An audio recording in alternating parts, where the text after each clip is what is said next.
The Bahamas really, if somebody is just getting started fly fishing, this is one of the best places to fly fish in saltwater. And it's a great place to transition from freshwater to saltwater. But you know, if anyone asks me where to go and they're first getting into saltwater fly fishing, I pretty much will tell them, go to the Bahamas.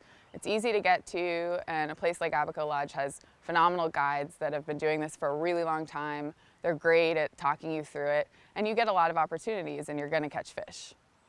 So if you're a beginner coming to the Bahamas, you know, really you need an 8 or a 9 weight rod, I would say, to start off with, and you know, a floating line, and a good selection of bonefish flies. It really, you know, asking the lodge that you're going to what they recommend, because it does vary by location, but you know, there are definitely some flies that work across the board in a lot of Bahamian lodges.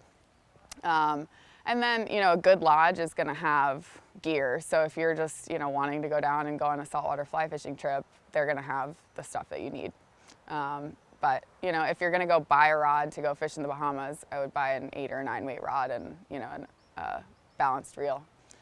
So for leaders, if you're a beginner, you know, probably a 10-foot leader, but I usually fish a 12-foot leader in situations like this because in skinny water, you can make a good presentation of the fish. They're not going to see the fly line. They're not going to, you know, like feel this line landing in front of them, because that's kind of one of the hardest things when you're first starting out bone fishing is, you know, you're often fishing in this much water.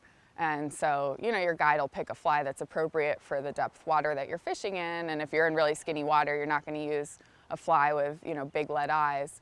But having a long enough leader so that you can get a good presentation in front of a fish and have some space to work with is really important.